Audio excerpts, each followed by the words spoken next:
Hey, you woo woo woo. I ain't getting no woo woos on my phone. Insecure Season 2, Episode 7. Let's get it. We have one more episode to the season finale of Insecure that I can bet it's going to be a hell of a lot of mess. He says recovered from getting a surprise facial as she tells Molly, girl, I don't know how to feel. Molly is saying that she wants to go spray Daniel with all types of eggs and all types of everything after that situation. Still trying to figure out why was Issa so pressed and upset after the situation that happened with her and Daniel. This is what I came up with. Maybe HBO couldn't go in depth on the whole scene, so maybe it was a little bit more disrespectful. As I talked to several black women, and we had a conversation on For the Culture Podcast, and a lot of women emailed us at hello@fortheculturepodcast.com. I heard a range of black women saying they don't have a problem performing it. It was only certain instances where some of you all said, I don't like to do it. But for the most, black women said they don't have a problem with it, and it's an old issue that we have, we've passed, and we don't, we ain't feeling like that no more. So I think the whole situation, how Issa is dealing with that, is a little bit extra, and I feel like it could have been done a little better. But, it started the conversation, and we had a conversation, and the conversation was good. So Issa is still pressed. She feels disrespected, and she has not spoken to Daniel. I've already told y'all, considering how in shape Daniel is, he looks like a shooter. So some of y'all explained to me why the Latino guy was looking at Issa crazy and why she was looking at him crazy. That's the same guy that ran off on the plug twice with the Candice and stuff. So Issa sat next to him on the bus ride to wherever she was going. So you can tell that he was a little bit uncomfortable, so he pulled out his PSAT book and he was doing some studying. So Issa said, we offer help at We Got Y'all. We can help you study with that. And the student told Issa, well, we tried to come, but Principal Gaines told us that the program was full. So that made Issa think about all the things that Principal Gaines said about the Latinos who goes to his school. He ain't been calling them Latinos and Latinas. He been calling them Mexicans. And you can tell the way he says it that he ain't here for them. So that's stuck on Issa, and Issa like, you know what? Frida did have a point. Of course she had a point. Frida looks like she's a good person and she wants to use her white privilege for the betterment of everybody else. Like, you can tell that Frida understands the position that she is in, so she's trying to use whatever power and privilege she has to make situations better for everybody else. And I appreciate her. She's honest, she's real, and she tried to tell Issa in a nice way, like, girl, I know this ain't my ram or whatever, but this is not right. I feel like it's not right. And Issa was like, no, I'm trying to worry about the program doing good. Issa does not understand all the students that go to the school are affected if majority of them are Latinos and Latinas. They can't get the benefits. Like, the whole school ain't gonna benefit from it. 50% of them ain't allowed in the program, so Issa got some work to do. Issa got some work to do. Everybody on Insecure seems to be running into problems after problems after problems. Lawrence is running full-fledged into a problem. Why is he and our partner is what I'm gonna call her? Why are they doing, what are y'all doing? Like, Lawrence, you already know that you are not that guy. Tasha already told you that you a fuckboy who thinks he's a good dude. And that's exactly what I'm getting. Why are you dating somebody at a job that you recently started? Like, it makes no sense. I've had that experience once, dating with somebody that I work with. Not a good experience, not a good experience. Like, if y'all want to do something, somebody gonna have to quit. Somebody gonna have to find another job. Like, somebody need to be on their way out. But Lawrence just seems to be like, oh, trouble, let me run right into, and that's everybody on Insecure, honestly. Y'all know Twitter came at everybody on the show. Check out my funniest tweets from Insecure. This is episode hella disrespectful. I got some of the funniest tweets, and it's on kingareese.com. You can check out the link below. Molly and Mr. Lawyer guy, I can't remember his name, but that's the guy who played in Get Out. I like him. He represents for the thick boys, the thick black boys. They matter. I like him on there. Now, him talking to Molly and he's saying, I'm gonna come to LA. I want you to take me out. I can feel it, and I want to pray to the TV show God that Molly and Mr. Lawyer guy do something. I want them to do something. I think he is a good candidate. Now, he gave her a gift. Now, y'all pay attention. He gave her the gift of that popcorn. He said, taste it, try it out. She liked it. Now, what did Miss Molly do? Miss Molly took the popcorn and she gave it to Dro. Child, when they said Dro looked like that dude out of Space Jam, I hollered. Now, I want to talk about this for a quick second because I feel like that popcorn bag symbolizes how some of us are in relationships or some of us are in situationships with someone because we think they're just attractive and that's it. And that's all they have to offer. Now, everybody's taste is different. Not saying that Dro is the spitting image of what beauty is. I feel like that popcorn symbolizes everything that, like, the good things about a guy that Molly wants. But she does not feel any attraction, as I know, to Mr. Lawyer Guy. So she's taking that and trying to give it to Dro. But it's not working, sis, because Dro don't want it. He like, okay, this is good, but this ain't something I'm trying to do long term. Situations where he, when things are going wrong, he automatically just said, hey, we got something different than everybody else. So,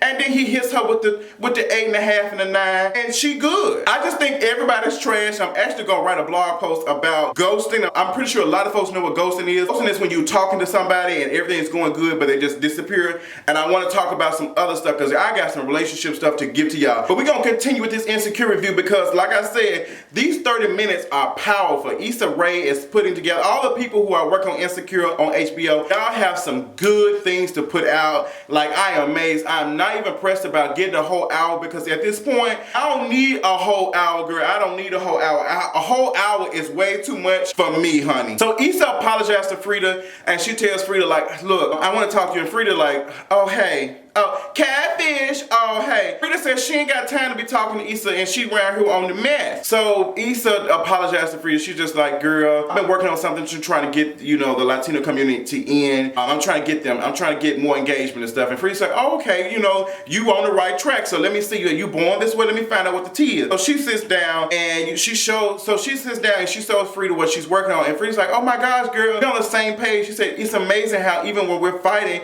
we're on the same page, like we're in sync. And girl, she was doing too much.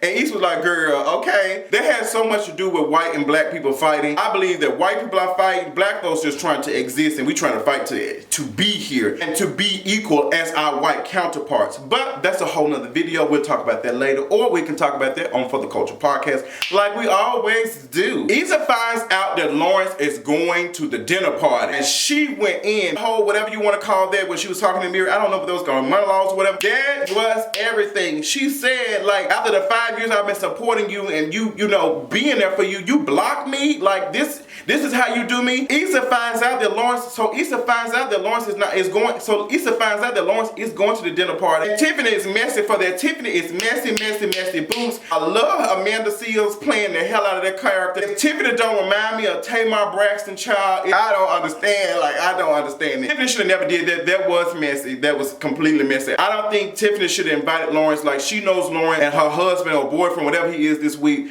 knows Lawrence through Issa. So Lawrence should have bowed out gracefully, but Lawrence is a fuckboy who thinks he's a good dude, so why not continue to be with the fuck chick? So Issa looks up Lawrence, and child, he is nowhere to be found on Facebook. He has been blocked. He has blocked Issa. And Issa like, oh, okay, that's what we doing? That's what we doing now? Molly talks to the big wigs. She wants a raise. She wants to be included. And the big wigs are looking at her paperwork and like, okay, we'll review this next year, but right now we ain't interested in. And Molly said, girl, y'all have promoted these other two individuals. Y'all can promote me too. And they kind of brushed Molly off. Molly ain't feeling it. She read it. Child, the big-breasted therapy lady told her some stuff. Issa confronts Principal Gaines and says, hey, I ain't feeling that stuff you've been doing. And Principal Gaines said, okay, like somebody died. I get what you're saying. Sometimes the task isn't as big as you think it is. It's what you think that's going to happen. It's the thought process in your head. Like, it's a mind thing. Because she confronted him and she said something, and Principal Gaines like, all right, he ain't canceled the program. I thought he was going to do. He just said, hey, continue to do what you got to do. Ain't nobody dying. So Issa is getting ready for the dinner party. I hated that dress she had on. Hated it. Issa has some beautiful skin. I just think that was not... It wasn't doing nothing for me. As she gets ready for the dinner party though, she gets a call from Daniel, and Daniel calls and he is apologizing to her and telling her, I'm sorry about that that sharp shooter thing. I'm apologizing to you. I just want you to know that I care about you. And Issa like, okay. And then Daniel messes up and says, well, we both got each other now. Like, we, payback is a bitch almost. Like, you did something wrong to me and I did the same thing. And Issa said, what? So this is payback. So that led me to believe that Daniel did that purposely. Like, he really did do it, and they just couldn't show us good enough on the scene. But it seemed like Daniel might have just did that, and I don't understand why, because I don't see Daniel as that person, but I just don't. But Issa wasn't impressed, but she said, don't you ever call me again, yo nigga. Child, love when Issa's voice get high. I love it. When Issa gets in the car with her brother, her brother said, damn, what's wrong? He said, niggas. Oh, that was so funny to me. Because they be some mess. They get to the dinner. Molly is already there. Dro walks Candice over there and said, hey, they talking. And Molly was just so uncomfortable. And I really believe that Candice does not know that she's in an open relationship. I don't think Candice knows because they tried to show us that it was some type of awkwardness, but I don't think Candice felt awkward at all. I think it was Molly that felt awkward. So I don't know. Do y'all think Candice knows that she's in an open relationship? Do you think she knows it? Because I don't think so at this point. Issa shows up, she sits down, her brother sits down, they sit down, me and Classy. Tiffany said, girl, I have seating charts, I have all this, y'all sit down. Next thing you know, Lawrence walks in with his date. Now Lawrence told her partner, like, you want to come? And I didn't think he was going to take her, but Lawrence did that to be petty. He did that to be petty. Walked in, and when I tell you, I screamed when Kelly said, oh no, this nigga did. That is shit. I like Kelly, y'all. Kelly is, they said she ad-libs a lot of stuff on the show. She is a talented actress, comedian, everything. I love everything about her energy. I wish her nothing but success. And she just seems so genuine. Randos and seating charts. Now, Lawrence, you know better to bring her to this thing. Everybody sitting down. Issa was just not feeling it after she had a couple of drinks. She just got up and she just walked out. She walked outside. Marla gave Lawrence that looked like, you need to go do something about this. But Lawrence goes outside and Issa just goes in. She just like pow, pow, pow. Issa said, you blocked me? Lawrence said, yeah, I didn't want to see you and that dude that you fucked, that nigga that you were fucking while we were together. The way Lawrence said that made me think about how I am. Like, I ain't interested in seeing none of that. Once we break up, we ain't talking. I ain't trying to see all that right now. I'm gonna have to unfriend you, block you. I ain't trying to see all that stuff you got going on. I'm trying to get over. Lawrence's ego is fragile. He is a human being, and men be trying to act like they're this strong thing, but you have feelings just like everybody else. In your feelings, yes, I'm in my feelings because I'm a human being. Bitch, do you want me to be a robot?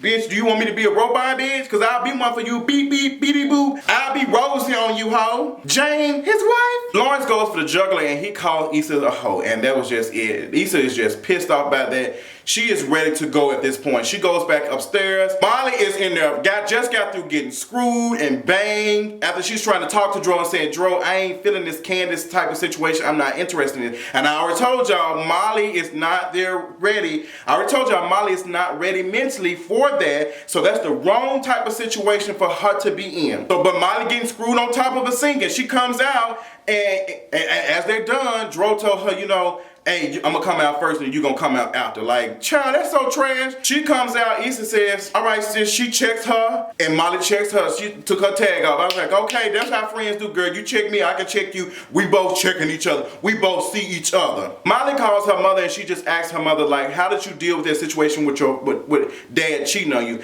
And Molly's mother said, look, he made me feel good more than he hurt me. And that is law. Like, if a person makes you feel good more than they hurt you, that's what matters. But it depends on what, because I don't support that domestic violence mess. Y'all already know, if you're in a domestic abusive relationship, get out as safely as possible. Molly texts Joy and says she can't do this. Issa gets to her apartment. She goes to the door, and it's just like all hell breaks loose. Soon as she gets to the door, she saw that note on the door that's saying her rent going up by $60, as somebody said on Twitter. She gets in there, she just looking around. She's like, I'm sick of paying rent this trash apartment. I'm dealing with this situation with Lawrence. I'm dealing with all this. I can't get no dick on the regular. She just went in. She started trashing the whole apartment, just going off and just had a moment. Now, Issa turned up her apartment. Everybody can relate to that, because that can be us crying. That's how she let it out. Like, she might not shed no tear, but she went off, and that's how I feel sometimes, like just tearing up.